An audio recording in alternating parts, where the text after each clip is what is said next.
Hello team, welcome to another ATP Geopolitics video. Myself, Jonathan MS Pierce. This is a US election Trump-Harris Showdown daily update. Every day I think, oh, it's going to be a quicker one today. You know, surely not that much will happen. And then everything happens every day. It's just crazy.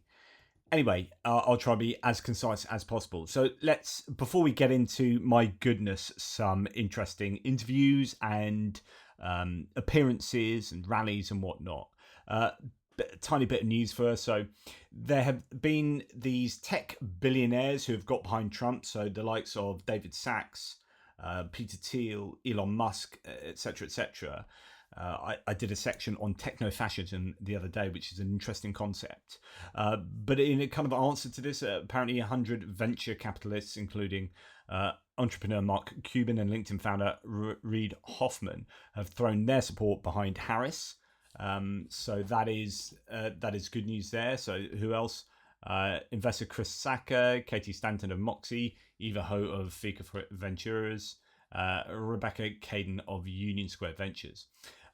So that is good news for the Democrats. Also good news is that the Auto Workers Union that they had already endorsed Biden, but they had to go through due process to see whether, because it comes from the bottom up rather than top down, so they had to see whether they, as a union, were going to support Harris, and unsurprisingly, they have come out in support of Kamala Harris, an important union there. Remember, Joe Biden is the only US president to have gone on a picket line with strikers, and therefore, you know, the traditional roots or the traditional relationship between unions and the Democrats has been somewhat eroded as people have seen the Democrats go towards maybe a more elitist positioning and you know, a kind of urban left-wing intellectual kind of positioning, if you like, rather similar to how Labour in the UK has morphed maybe over decades. And there's been this desire to get back to roots, to think about, you know, losing those Rust Belt voters to republicanism over the last sort of decade or so has taught, I think, the Democrats a lesson, and they really want, obviously, the unions to be overtly on their side. The challenge is that from a union point of view, from a kind of policy point of view, the Democrats are definitely far more likely to enact policies that are much more aligned to what unions want, workers' rights, etc., etc. But when it comes to the individual working class worker, many of them look at, say, Trump and fall for that bombastic style. They like positions on, I'm being really simplistic and overgeneralizing here, but they may well like positions on immigration, etc., etc. But actually, from a union point of view, I think, you know, the Democrats are surely the better option. Now, lots more to talk about. We'll return to the National Association of Black Journalists annual convention that Donald Trump spoke at or was interviewed at. Incredibly interesting there. We're just going to look at another bit of news, which is the FBI saying that the social media account believed to belong to the Trump shooter appeared to, quote, reflect anti-Semitic and anti-immigration themes, which is interesting because we've had this, I think, pretty quickly, we had this realization that the shooter, the assassination attempt of Trump, the shooter wasn't quite who many painted him to be initially. Like, he wasn't really a political activist in the way that was envisaged. He wasn't a democratic sort of firebrand. He was just a young guy who I think was looking to have a pop at anyone, really. I think he had got the dates for the DNC, the Democratic conference, as well as obviously the rally here. But investigators looking into a YouTube account possibly connected to the would-be Donald Trump assassin, in which the user espoused political violence as well as anti-Semitic and anti-immigration themes. A source familiar with the investigation told CNN.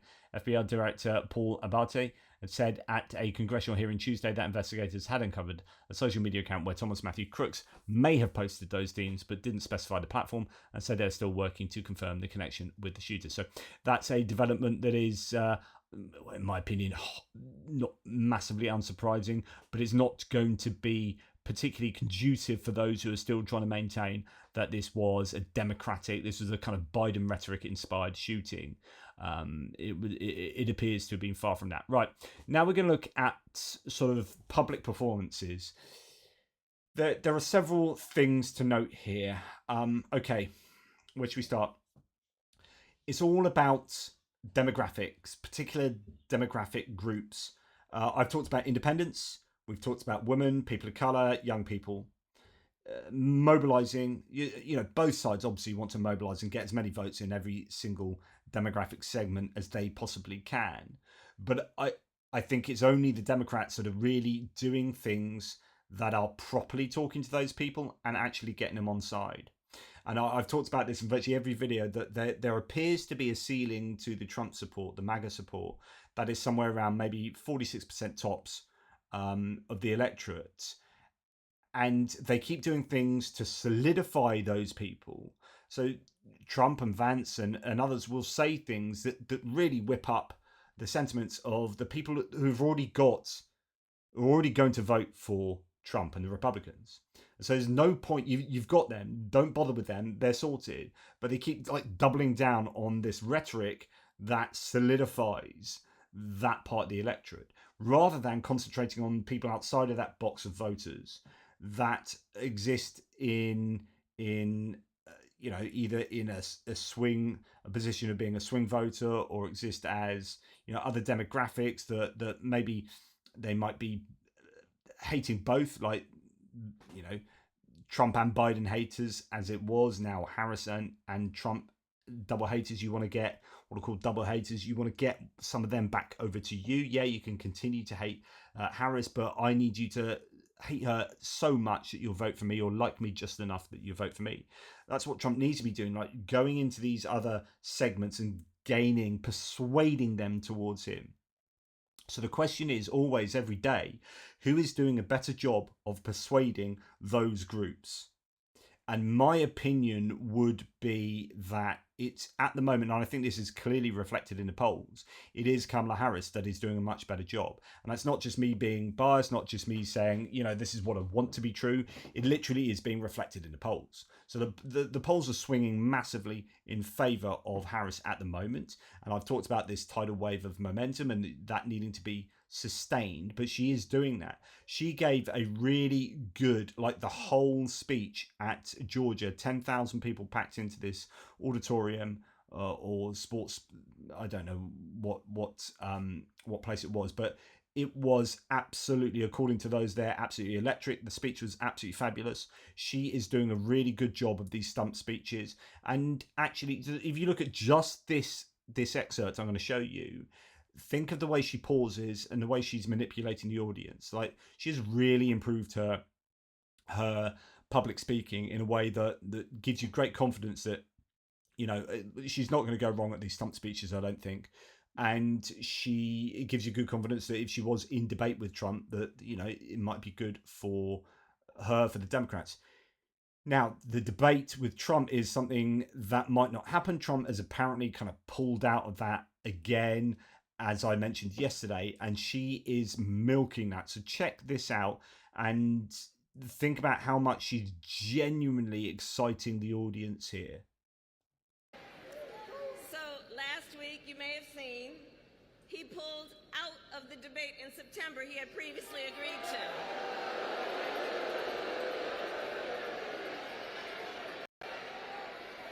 So here's the thing. Here's the funny thing about that. So he won't debate, but he and his running mate sure seem to have a lot to say about me. And by the way, don't you find some of their stuff to just be plain weird?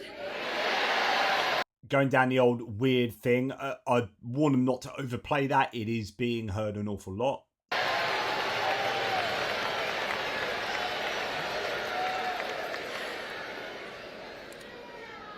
Well, Donald. Good pause.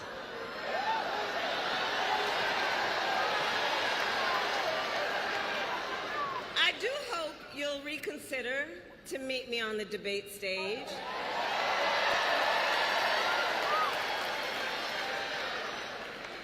Because as the saying goes, if you've got something to say, say it to my face.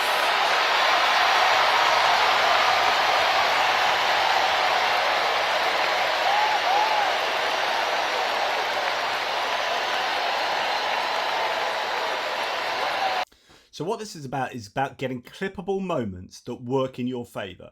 You don't want those nightmare viral moments that are going to be overplayed by the opposition.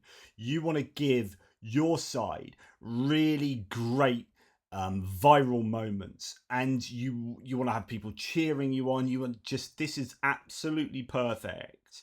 Her timing was really good there. She's in Georgia. She's in Atlanta, Georgia. So there is obviously a really vibrant black population here, where she is playing to that audience. As in, she recognizes that Georgia is a key state. It's being held onto, by just the fingernails of Ossoff and Warnock there as senators. It's a state they would love to have voting for her. And actually, I think, I forget the stats, but the amount of people who have registered since and have come of age since the last election and have moved to, that's moved to Atlanta, Georgia as well, to Georgia. There's statistics that really benefit Harris in terms of demographic shifts. And it's not only in Georgia, there are other places as well that things could be quite different. There's also a lot of young voters who won't feature on sort of polls and predictions because there's no form for them. So there are a lot of interesting shifts that may or may not be reflected in polls. And Georgia fits into one of those. So, but she is going to these key battleground states. She understands that the black vote is really important for her, that she can motivate that as being both someone of sort of African American heritage and Southeast Asian heritage, and so this is really good for being able to go and campaign on and get these kind of really positive reactions to. So this was a very well received rally, where she also had, was it Beyonce and who was the singer, the Stallion, what's her name, Megan Thee Stallion, isn't it? I think, again, it's about using young people, culturally relevant people who are going to give her currency, right? And it's the comparison here. Okay, so that's what she's done. That's a really successful speech. What happened with Trump yesterday, well, or today actually, I think this was, and actually he had just a complete nightmare. So if you're talking about being able to slice things up and let them go viral, but in a bad way, that's what's happened to Trump today. So he was at a convention of the NABJ, National Association of Black Journalists, and it did not go well at all. So here we got, people sharing all sorts of stuff. Donald Trump, or whether Kamala Harris was a DEI hire, as some Republicans have said, quote, she happened to turn black. She was Indian all the way. And all of a sudden she made a turn and she became a black woman, said Trump. So all of these quotes were met with either laughing or just like, not good. As Tom Nichols says here, I mean, they're just laughing at him, as we all should. He's dangerous and he's also just ridiculous. We're going to look at a few of these clips. I think 4 clips we're going to look at. We're going to start with, actually, just look at, say, okay, MSNBC. So this is your left-wing news agency or news channel in the US. But they title this "Epic Meltdown. Donald Trump has a disastrous interview in Chicago at the NABJ conference." Let's listen to how they start off and listen to one of his answers he gives. An epic meltdown from the ex-president this afternoon, speaking with 3 journalists at the National Association of Black Journalists conference in Chicago. A conversation that imploded right before our very eyes on live TV, essentially right out of the gates. Trump immediately breaking into a tirade against the first moderator, Rachel Scott of ABC News, who asked him about his past comments on race. And then Trump questioned Vice President Kamala Harris's racial identity. Take a listen. So that's how they introduced that. We'll come to that in a second. we'll go back to the beginning of the convention of him answering the first question. Now, this is undoubtedly a hostile way to start this interview scenario. And I won't disagree with that. So Trump is taken aback because he's used to going on Fox, right? You've got to understand that Trump has lived in this ecosystem that has been absolutely fawning of his magnificence, right? Newsmax, OANN, Fox News. He phones into these places. They love him. The Laura Ingraham interview, scare quotes, interview of Trump the other night was just her agreeing with him and just talking about how they can defeat the Democrats together. Now, you've got to remember that this is all about winning over, in this case, the black vote here, in a way that Kamala Harris has just very clearly done in Atlanta. He needs to, this is a difficult place for him to be, and she comes out of the traps, galloping at him in an admittedly fairly hostile way. The question is, what do you do about that? So if you are a good politician, someone like Pete Buttigieg here would be able to just turn this around. You could even throw in some charm. You could even be a little bit sarcastic at the beginning and say, ho ho, and welcome to you too. Thank you. It's nice to be here. Like that you've just started off this. You've attacked me. Let's kind of make this a bit of a joke. Let's get the audience on my side, right? Trump's default position these days appears to be whining. Like his rallies are 100% whining. Now that may work to people who are living off this grievance narrative, where we are the oppressed ones, even though clearly that is not the case. But this grievance narrative is something that he sells all the time in his rallies. But at some point, you've got to just say, oh, shut up, Donald. Honestly, shut up and stop whinging, right? Get on and tell us something positive about who you are and what you're going to do. Or in this case, win over the audience with some charm, some wit, some intelligence, and deal with this question appropriately. But this is what happens. Mr. President, we so appreciate you giving us an hour of your time. I want to start by addressing the elephant in the room, sir. A lot of people did not think it was appropriate for you to be here today. You have pushed false claims about some of your rivals, from Nikki Haley to former President Barack Obama, saying that they were not born in the United States, which is not true. You have told 4 congresswomen of color who were American citizens to go back to where they came from.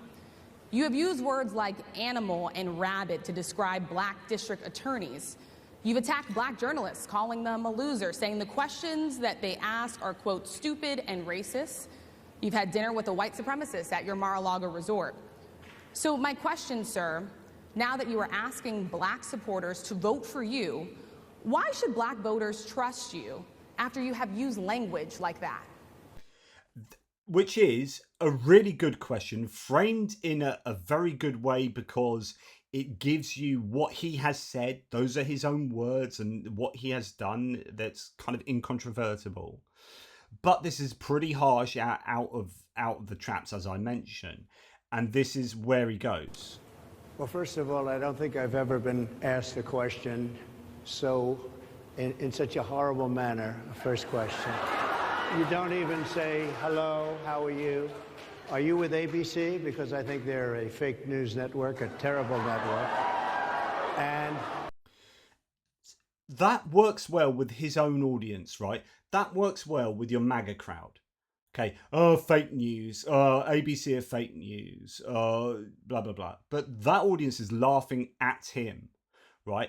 And if you're going to read the room, you should know, right, okay, I need to stop doing that, because this isn't going to end well. If I keep doing this kind of whiny routine, it's not going to end well. There's one thing he does throughout this interview is he keeps complaining about that he had been kept waiting, or is half an hour delayed or something. And he's whinging about that like several times throughout, even like towards the end of this whole hour, like 3/4 of an hour through that. And he's still making pointed comments. Just stop whinging. Like, be positive, try and win these people over. But I don't think he has the ability to do that. I think it's disgraceful that I came here in good spirit, I love the black population of this country. I've done so much for the black population of this country. And that's where he goes with that, right? We're then going to go to the DEI question that has gone quite viral. Some of your own supporters, including Republicans on Capitol Hill, have labeled Vice President Kamala Harris, who is the first Black and Asian American woman to serve as vice president and be on a major party ticket, as a DEI hire. Is that acceptable language to you? And will you tell those Republicans and those supporters to stop it? How do you define DEI? Go ahead. How do you define diversity, equity, inclusion? Okay, yeah, go ahead. Is that what your definition? That is give me a literally definition the words then. Would you give me a definition DEI. of that? Give me a definition. Sir, of I'm that. asking you a question, No, you a very have to direct define question. it. Define it for me, if you I would. just defined it, sir. Do you believe that Vice President Kamala Harris is only on the ticket because she is a black woman? Well, I can say no. I think it's maybe a little bit different. So, I've known her a long time indirectly, not directly very much, and she was always of Indian heritage, and she was only promoting Indian heritage. I didn't know she was black until a number of years ago when she happened to turn black, and now she wants to be known as black. So I don't know, is she Indian or is she black? She has always But you know identified what? as a black woman. I She went to a respect either historically black one. college. I respect either one, but she obviously doesn't, because she Again, who's your audience here? Like, this kind of approach might work with your mainly white audience in a MAGA rally.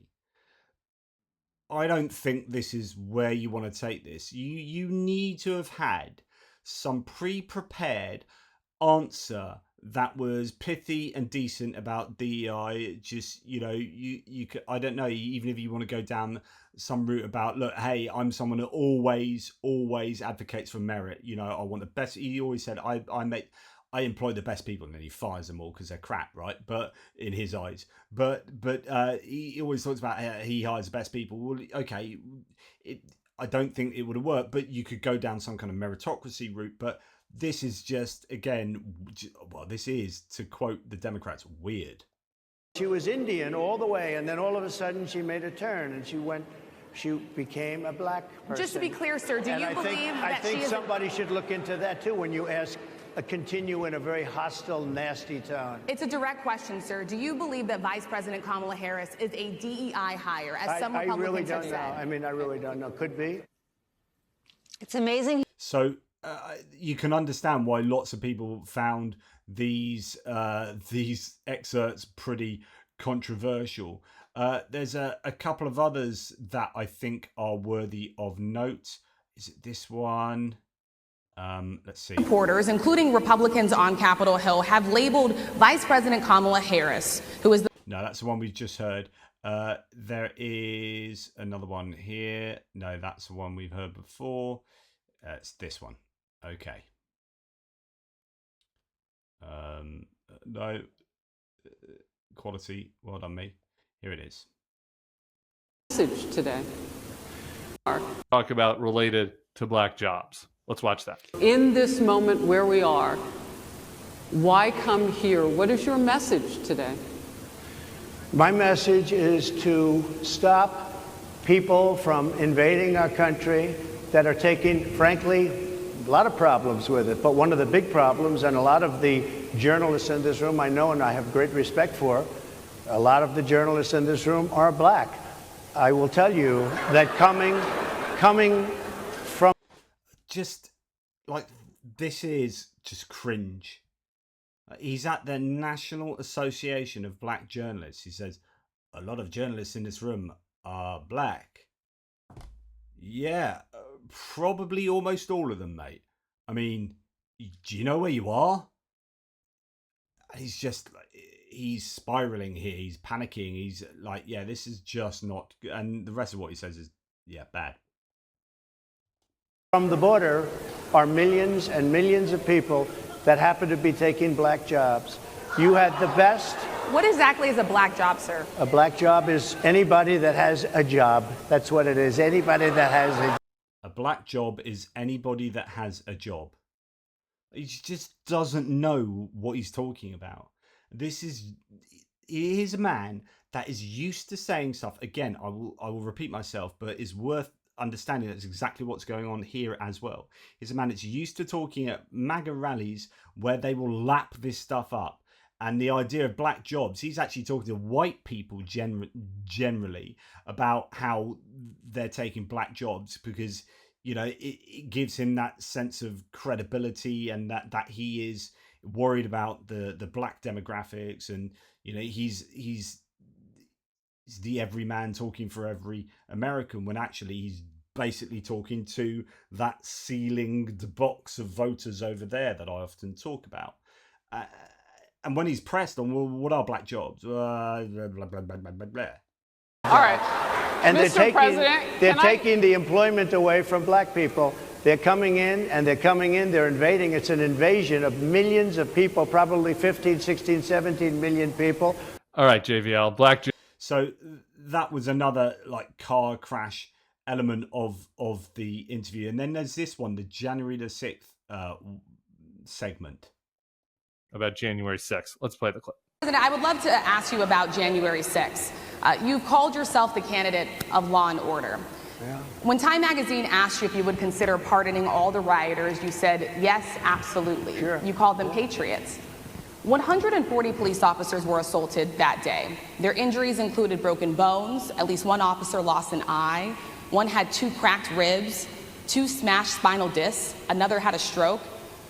Were the people who assaulted those 140 officers, including those I just mentioned, patriots who deserve pardons? So the question here is partly about empathy, right? You have these people who are police officers, who are representing law and order and are acting on behalf of the government, on behalf of the United States. How do you feel about them? Someone losing an eye, people died at that event, and you know, how do you feel about these people? How do you answer the criticisms here concerning those people? Well, let me bring it back to modern day. Like about 5 days ago, we had an attack on the Capitol. Okay, so straight away, this is called whataboutism. Sort of sideways form of a tu quoque fallacy, a you two fallacy. Instead of saying you two, it's like you over there. It's like, you know, what about that? And it's also a bit of a red herring. Like, I don't have to answer what you want me to answer because I'm going to say, oh, this is terrible over here, and you know, what about that horrific thing? But the horrors he talks about are, you know, the defacing of limestone rather than the loss of eyes and the harm to human beings. Horrible attack on the Capitol. You saw the people that were protesting and spraying these incredible monuments, bells, lions, all these magnificent limestone and granite with red paint, red spray paint that will never actually come off, especially in the limestone. It will never, I'm a builder, I know about this stuff. It'll never, you'll see it in 100 I'm a builder, I know about this stuff. 100 years from now. They viciously attacked our government. They fought with police. They fought with them much more openly than I saw on January 6th. What's going to happen to those people? What's going to happen to the people in Portland that destroyed that city? But sir, my question is on those. What's going to happen to my the people question is that on tried those to bring rioters who assaulted officers. You have to. He said you have to let me answer, but you're not answering the question. You're talking about what about this? What about that? Yeah. No, I'm asking about January the 6th. And I'm asking about whether you're going to pardon these people and whether, you know, et cetera, et cetera. But what about? No. Back over here. Would you pardon What's those going to people? happen? Oh, absolutely, I would. You would pardon those? If they're innocent, I would pardon them. They've been convicted. And by the way, the Supreme Court just well, they were convicted by a very tough system. JVL. They absolutely eviscerate him on this. These two from the Bulwark podcast, but that's not good. And when you have the audience laughing at you, you're in trouble, right? And these optics are terrible.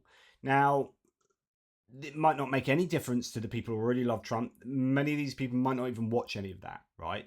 So it might not touch the sides for them. But how will this affect the people in the middle? How will this affect black voters? You know, this is an NABJ convention. Those people are going to be sharing that to their friends, and media organizations are going to be on this big time. This is being seen as an absolute PR disaster. And then you compare it against Kamala Harris at Atlanta, and this is not good news for Trump and the GOP campaign. And it actually gets a little bit worse than that when you have all these criticisms against Harris for being like a bad Jew. Or not her, but sorry, her husband being a bit of a crappy Jew. And if you are Jewish and vote for the Democrats, you are a fool, which is something he said, or at least assented to. He said that and assented to the other opinions in this interview on radio. And again, it comes down to, like, how are you getting these different demographic segments on your side? Are you alienating them by saying really problematic stuff? Rather than trying to attract the Jewish vote to you by giving them some policy ideal that you might get them to you, don't say you guys are losers if you vote for the other people. Say it should be you guys are winners if you vote for me, because look at this amazing stuff I'm doing for you.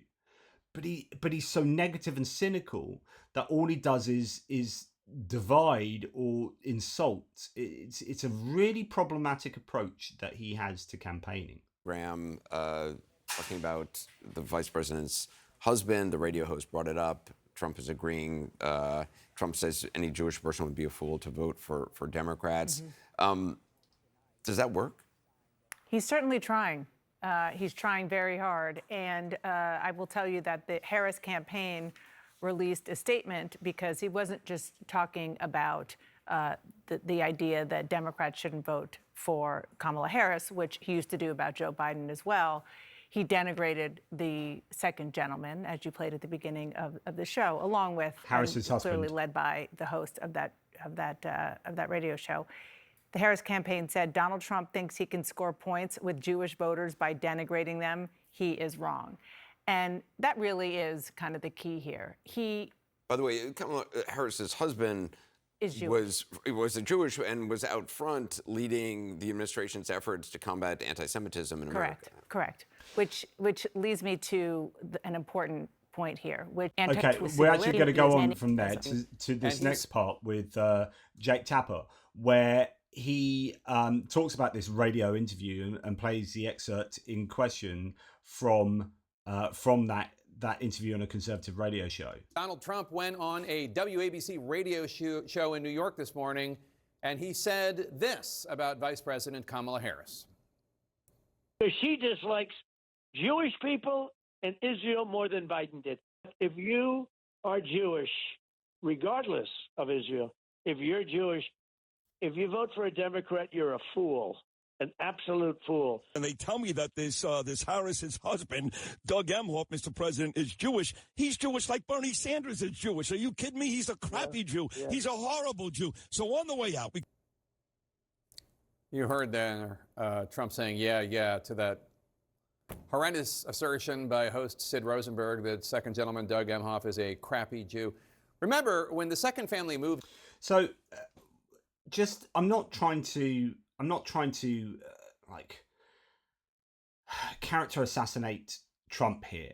I'm trying to look at this from a strategic point of view, which is you guys need to win over those segments of the electorate that either you haven't won over or might be teetering, or you need to consolidate them.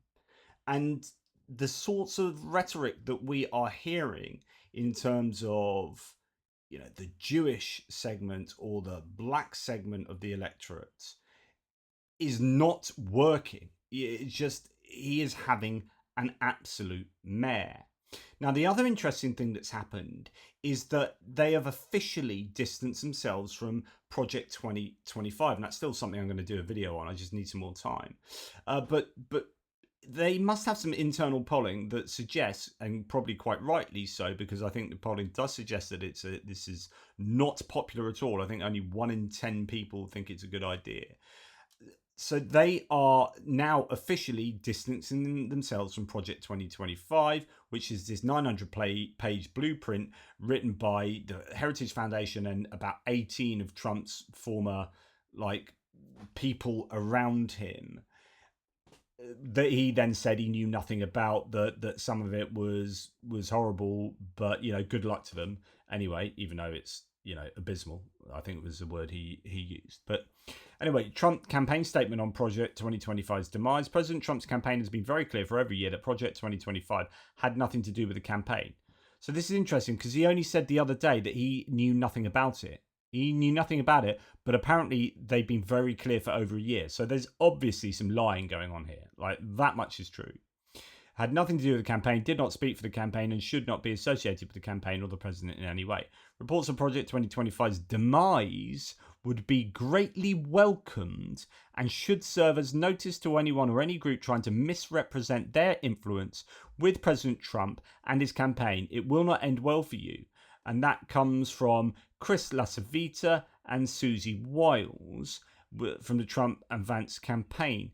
Now, Vance himself, he's just endorsed a book. Has he written a forward for another book, or is he just endorsed? Anyway, he is very much aligned with Project 2025. So this is quite uncomfortable, really.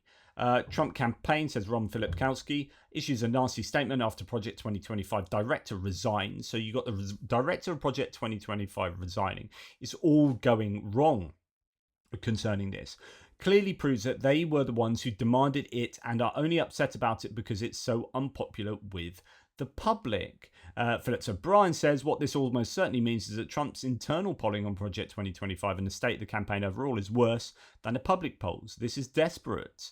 So that's Paul Dans has stepped down at the Heritage Foundation after pressure from Trump campaign leadership, ongoing power rift over staffing control for potential second Trump administration per an internal email. This suggests Project 2025 will likely shut down. That won't stop the Democrats still campaigning on that and trying to tar the Republicans with that brush, and rightly so.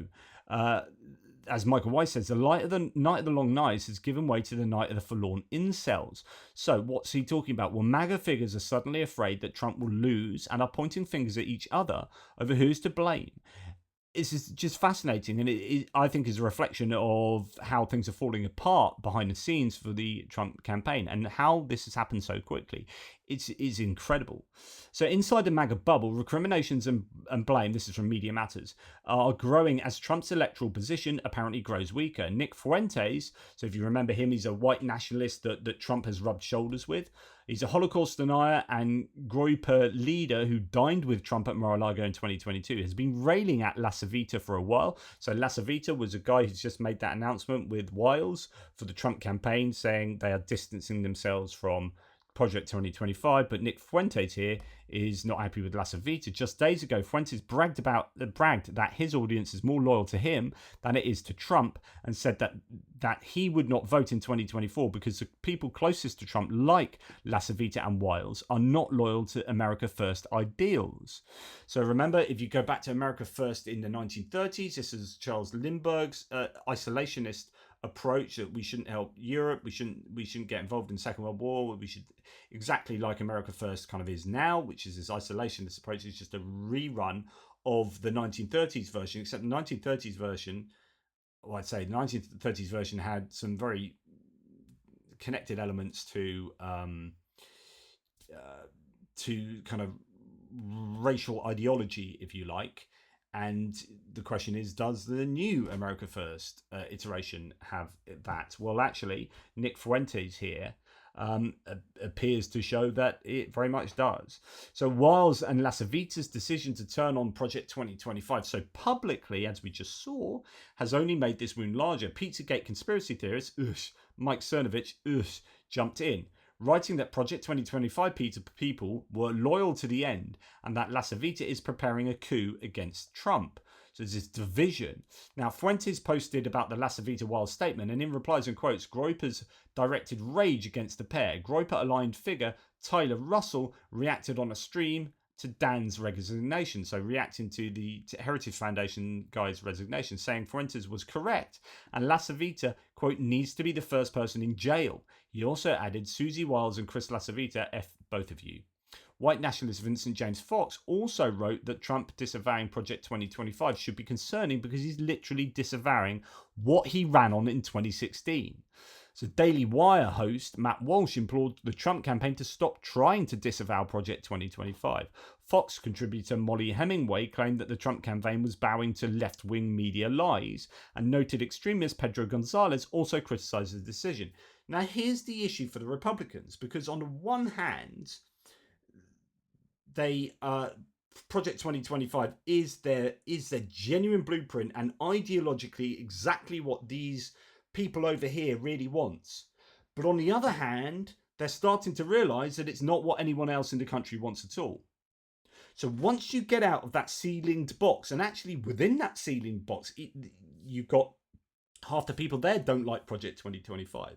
You've just got this very fervent and loud group of people over here that would be up for Project 2025, but no one else likes it. So it is strategically correct to jettison Project 2025.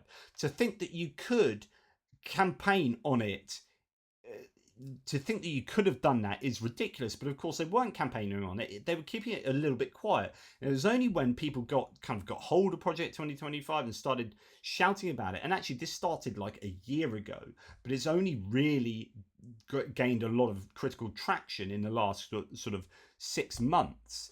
But for a long time, people have been shouting about it, or trying to shout about it, saying, "Hey guys, wake up to this! This is really worrying."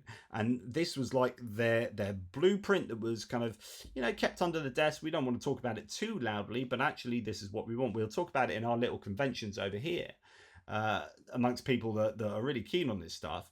But the reality is, no one else wants that. It is not popular, and now they found out how deeply unpopular it is.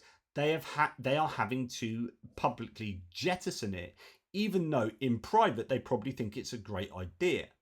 So the article continues. This is not to say that all of MAGA is on the side of Project 2025 here. MAGA thought leader, the cat turd. This is a thought leader. This is a big anti-liberal handle on Twitter, cat turd. He's a real Elon Musk-ovite. Railed against the project, writing, quote, "The Heritage Foundation doesn't get to write this dumb 2025 project and get to pretend it's Trump's idea or something we real citizens, grassroots Trump supporters support. Seriously, who in TF do these narcissists think they are speaking for us and Trump?" Who in the F? Trump meme leader Brendan Dilley simply wrote F Heritage right in the ads. Bannon acolyte Grace Chong, in turn, harshly criticised Dilley. So there's this infighting going on, and I guess the Democrats can just sit back and get the popcorn and watch this implode. And the thing about the problem for the Republicans here is this isn't just an infight about, I don't know, something frivolous. This is infighting about effectively the Republican manifesto. This is what they are campaigning on, what they were hoping to implement as their administration framework for their administration, and it's imploded into a black hole, and everyone's fighting about it, and they're fighting about JD Vance and whether he's actually a prime plonker too. So things are just really not going very well. So it's unsurprising that you're starting to see more and more people jump ship, although these are people you would have expected to. So this is Lieutenant Governor Jeff Duncan, who I think might have jumped ship for Biden as well. But he said, "I am a lifelong Republican whose current North Star is ridding Trump from the GOP. But endorsing Harris wasn't easy. Through my conservative lens, I see very few policy areas where we agree. Though my support for Harris didn't come easily, it did come naturally. She's the best vehicle forward, preventing another Trump-stained presidency." So wow, you've got now the mayor, the mayor of the third biggest city in Arizona, Republican, coming out supporting Harris. You've got Jeff Duncan here, who involved with election issues in Georgia. You've got people like Adam Kinzinger, Liz Cheney, these never Trumpers, Mike Pence. Some of them might not be overtly supporting or endorsing Harris, but they're not voting for Trump. It's a difficult landscape for Trump at the moment. And then you've got people like this. So again, it goes back to, right, you've got opportunity to speak on TV. How are you going to use your time to try and persuade those in these groups that we've been talking about? And here we have John Kennedy going on to insult Kamala Harris, and actually gets taken down a notch or two by Neil Cavuto. Now, Neil Cavuto is one of the few on Fox News who actually is a little bit fairer, right? But they are few and far between. The idea that we should have a law that says you can have an abortion at any point, no questions asked, even up until the moment of birth, I think for most Americans is a loon wing position. That's just my opinion, and but that's also what the just polls to show. no, you're absolutely fair game to make it. I'm just wondering how you think that will resonate with women when she is called nasty and crazy and a ding dong and all, and disrespectful between you and the president, what has been said about her. I'm just wondering, do you worry how that comes across? And maybe you draw no distinction between a female candidate and a male one, and that's fair game. But that this could hurt you with female voters with these type of comments. Well, let me say it again. Sure. The vice president is a candidate for president of the United States. I don't care about her gender. Neil, maybe you do, but I don't. I don't care about her race. I care about her Then competence. why call her a ding dong? Then why call her a ding dong? And I'm telling you what the polling shows. I'm telling you what the polling shows. Right. And it does. And I'll be glad to sit down with you and walk you through the polls. Please do, because I never know when it's constructive to call people names. You know, Senator, on the left or the right. But I'm sorry if it hurts your feelings, but let me say it again. Senator, you keep bringing it back to my feelings. My feelings matter a little. All I'm telling you is if you think you can gain this November calling people names, I don't know how far that goes, left or right, but we'll see. It's still early, to your point. Your feelings seem to me like they matter to you a lot, Neil, and I'm trying. He just doesn't get it. Like, this is my point. This is not about his feelings, not about my feelings. It's about what are you doing to attract the people in the middle here. Calling people names based on identity politics is not going to attract those people to vote for you. It will attract the people who are already going to vote for you. Cavuto is exactly right, and you are supremely dense here for not realizing this. Trying to be objective here. Let me say it again. Are you really being objective, Senator? I just think you've got a bash-a-thon, a name calling at her. If you call that being objective, I don't know. But Senator, I do want to thank you for coming. Well, thank you for having me, Neil. I hope you have a better day. Yeah, so do I. Hope you have a better day. We'll have more after this. Just lovely there. Just brilliant from Cavuto. Now, and then I can't believe I'm going to say, and it gets worse. So this is, and I do not like, is it Jesse Walters here? I do not like him. He's the worst of the five. 4 of the 5 are just terrible, and Jessica Tarlov is amazing. But anyway, I digress.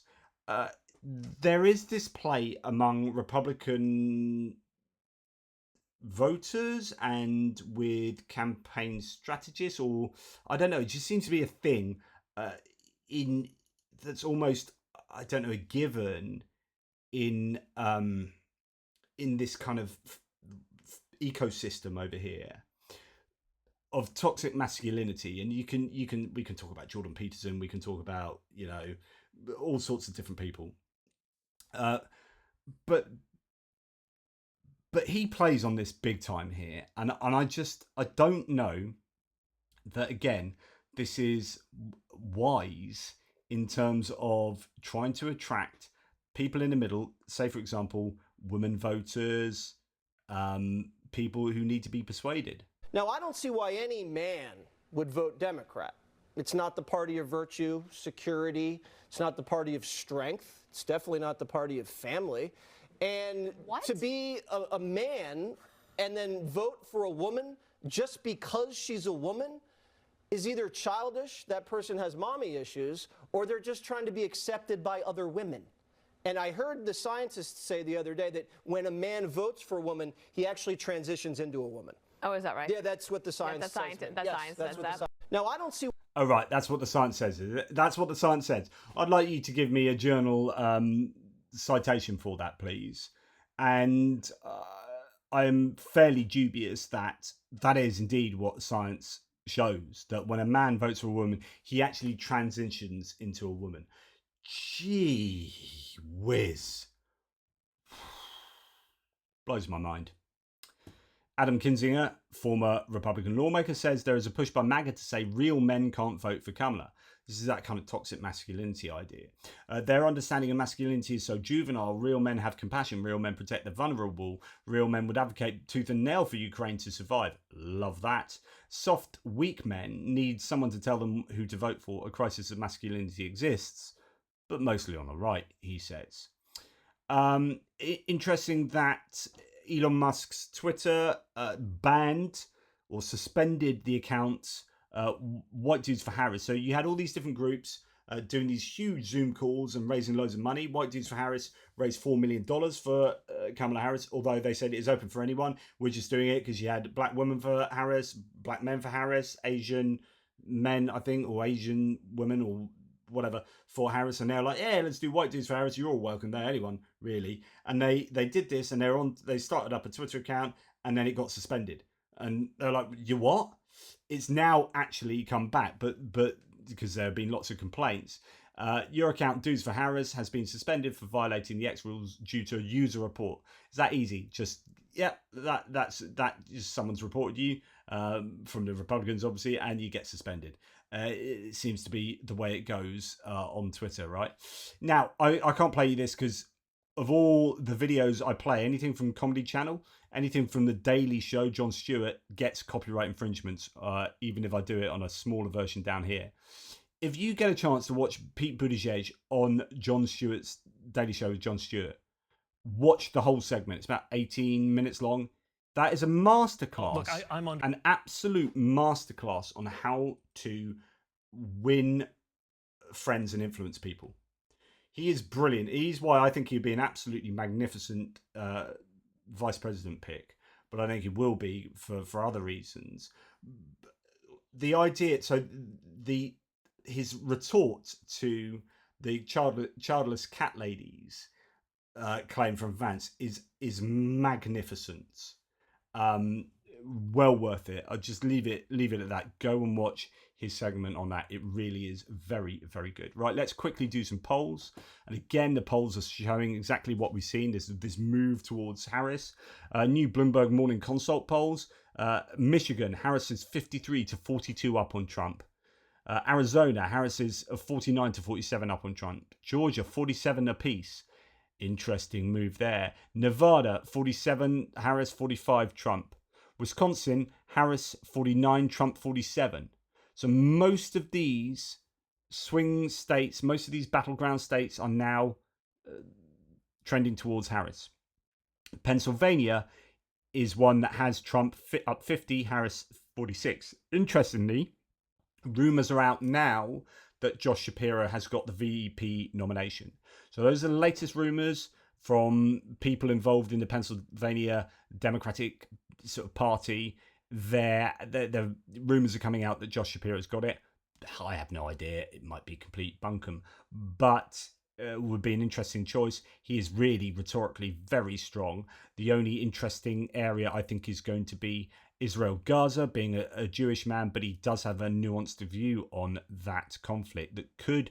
it could go either way, basically, if they're trying to make sure they get those left-wing, Dearborn kind of Muslim voters maybe there, or left-wing young voters who are dead against US support for Israel for their, say, aerial bombardment campaign on Gaza, etc., etc.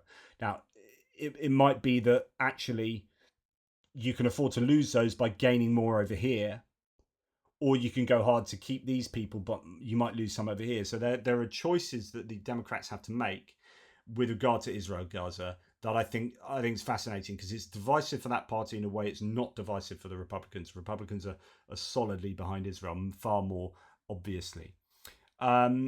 So yeah, Pennsylvania is an interesting one. So if Josh Shapiro has won, then he will more likely take Pennsylvania. And if this is the state, or the battleground state that is most behind in terms of support for Harris, then that could be a sensible move. North Carolina, Trump 48, Harris 46. So she's either massively caught up and is within the margin of error, or has overtaken Trump in serious ways. Phillips O'Brien says, this is the polling that really matters. Harris has drawn even with Trump in the swing states. I wasn't expecting to see this until after the Democratic convention. No wonder Trump is panicking. And then how the electoral map looks with regard to those polls has Harris at 284 electoral college votes and Trump at 254. So that would be massive if you did the election now and those polls were accurate, and there are lots of ifs and buts there, but that would have Harris winning the election. So really, really significant. Now, the other poll worthy of note, of course, is JD Vance's plummeting favorability ratings, going from -6 to -15. He is now, when it comes to records, JD Vance is all about breaking them. In 1 week, his net favorable rating dwindled from -6 to -15, or -6 to -15, according to ABC News Ipsos poll. There you go. So that's enough from me. Hopefully that gives you a bit of a synopsis of what's going on. I know it's another long one for me, but yeah, I will be talking to you again, no doubt in the near future, about the goings on of these two campaigns. Take care, guys. Speak soon.